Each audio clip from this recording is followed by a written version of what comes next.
So we got 203 on the Triple Crown. The EPT has eluded you. Is it? Are we going to chase it? Will we wait for it when we come back to the live poker and the EPT comes back? And is it something you want to get the live Triple Crown, or is it just happens if I happen to be there? Probably just happens if it happens, because like the thing is, I only really play. There's not even many like. That's definitely the hardest one of the three to win. You know, if you just need a WPT or a World Series bracelet, there's so many events you can play, and even the WPTs, a lot of them are re-entry. You know, so you can buy yourself a stack and stuff like that. But you know, the EPTs are freeze out or one re-entry, some of them now. But there's only 4 or 5 of them a year, I think, and most of them I don't go to. Like the only ones I really ever go to, I always go to Barcelona. And that's about it, really. Like I used to go to the Caribbean one, and so yeah, no, realistically it's going to be tough. But obviously, the funny thing was I actually had 29 Triple Crowns, and I wanted the 30th one to be the live one, and that would have been nice. That year I was doing good. I was like chip leader on day one in EPT Barcelona. Obviously, so far to go, but I was in the money. And I was actually feeling, oh my God, this could be it. Like, even though there's still 100 and something players left at this point, I was like, you never know. This would be really cool just to finish it off in that. But unfortunately, it didn't work out. But yeah, I had a few deep chances in EPTs. I think I final tabled EPT London. My mum came up to watch, and she gave me the needle because she came. Well, it's not even that far a journey. She lives in Essex, so it's like an hour on the train to come up to Rail.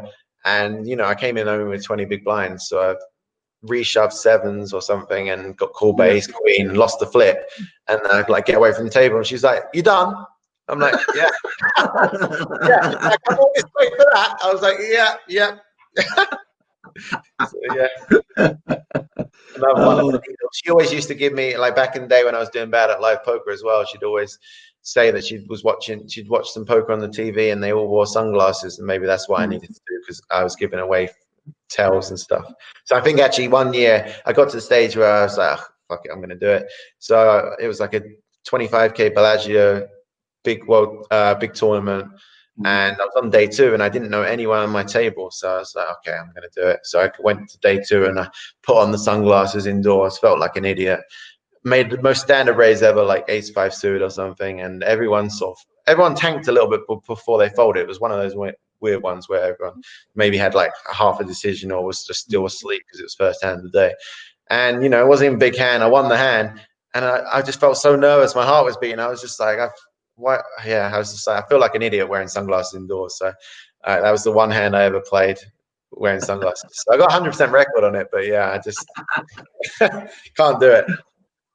Obviously, this year the World Series is not live, which is obviously a terrible shame because we'd all be there right now. We're chasing bracelets. You might even have another one. We're moving to online. Are you going to be focusing on the online World Series? And obviously, there's 85 events. There's 85 bracelets. They are real bracelets. Easier or harder for yourself, do you think? You'll have a chance of winning another bracelet? Probably better for me because like online is like, I've been doing it for half my life almost now. So I feel really confident, especially the first half of the events are in the WSOP Nevada, sort of it's shared between Nevada and New Jersey. And I've played on there for the last couple of years. So I know a lot of the players. I've got notes on them. I've had good results on there. So I feel really confident in those ones. So yeah, I'll hopefully can make some runs in those ones. And then my plan for the second half is to sort of actually go to Mexico in August and play the second half on the GG ones. I think the schedule just came out today, actually. So yeah, I'll plan on playing those and going to Mexico. And I have to get been in America too long this year anyway, so I'll get out of the country. So yeah, I'm excited for it because like that's what I know what to do. It's how I grew up playing the game. So hopefully can make some runs and get another bracelet. And I'd always wanted the online one. They every year now they've had sort of 4 or 5, maybe 10, as many as 10 events online. And I'd always wanted to win an online one just because, that's what I'm sort of known for and feels appropriate kind of thing. So this is, I guess, the best chance I'll ever have. So gonna put my heart and soul into it. So I kind of been chilling a bit this week, playing some golf and stuff like that, just to relax. But yeah, the next couple of months I'll be playing pretty much every day. Some quick fire questions as we head towards the end of the hour with the tower. Do you prefer live or online poker? Online on the whole, but live when you get deep is unreal. But like day one of live tournaments is the nut low for me. I hate it so much. Like only bad things can really happen. Like you make it through, you kind of expect it to, and if you bust, it's like, you know, you're out the tournament, you got no chance, or you got to rebuy, and now the tournament starts getting expensive. So yeah, online day to day, but once you get deep, the final table is just it's like 100 times better live. Not including the World Series main events, what tournament would you like to win? Probably the Aussie Millions main event, just because, like, you know, I came 7th and they treat you so well there. Like, and I'm jealous a bit of Toby winning all the time there, so I'd have to knock him off. But, like, ideally, I'd knock him out, like, on the final table on the way to victory. Favorite tournament? Favorite tournament? I guess that any of the Six Max tournaments of the World Series, I just love them. Like, I would say the World Series main event, but I've never done anything in it, so it's normally a negative experience. But like, obviously, if I did well in that, it would be amazing. But yeah, I'm excited for the Six Max tournaments of the World Series, just because I've had so many deep runs in them. I feel really confident in my Six Max game, and like, even though, you know, a lot of those no limit tournaments you have to beat hundreds or even thousands of players, it feels like in those ones, you know, I can do it, kind of thing. Favorite casino?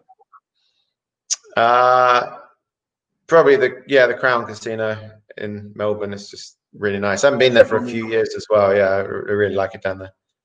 What do you like listening to when you're grinding? All kinds of, like, terrible music, really. No, like, my wife comes in and she's like, "What are you listening to now?" Like, it depends.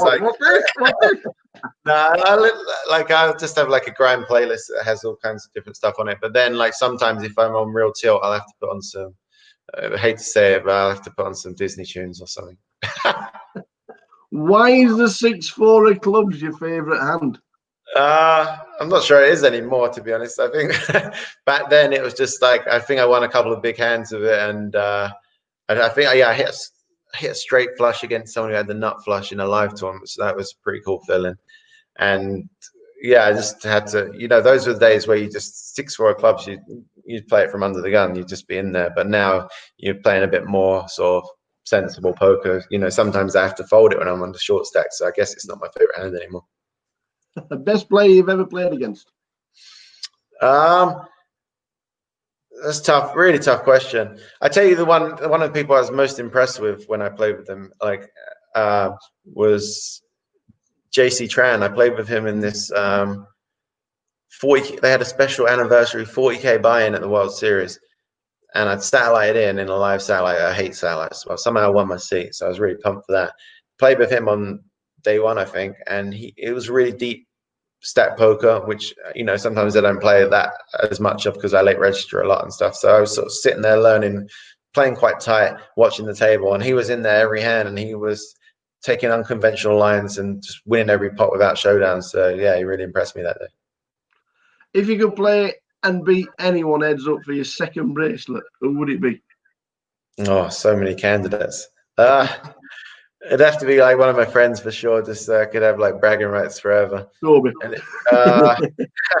Well, Toby would be good because he's never won a bracelet. It's like the only thing he's never won. So I almost feel too mean to beat him heads up for a bracelet. I'd draw the line there.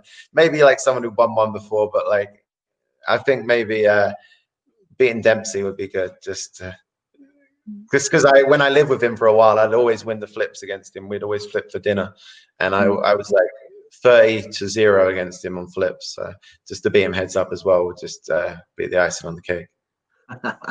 Do you still play as much online as you used to, or is it just Sundays? What does the future hold, Chris? Yeah, still playing quite a bit. Like, there's a few American sites to play on.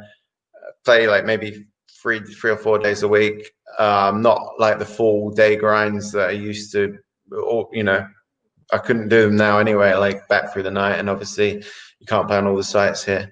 But yeah, like I don't know, like I'll keep playing poker until I don't enjoy it anymore, you know, and then I'll try and find something else that hopefully I can have even 50% of the passion for. So yeah, for now, poker, but you know, you never know. But for the foreseeable future, I think I'll still be playing a decent amount of poker.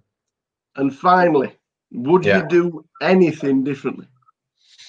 I mean, I should do so many things differently, but you know, I'm a big believer in sort of, you know, as long as you don't do anything too bad, like not, you know, I wouldn't change the past. Like you make mistakes and you learn from them, and you know, I had so many backing, like it cost me a lot of money in the end, but like I had so many great experiences from it. I was there on the rail of so many of like my players, amazing experiences, traveled the world, stayed at people's houses for free because of it, met so many amazing people from different places and different walks of life.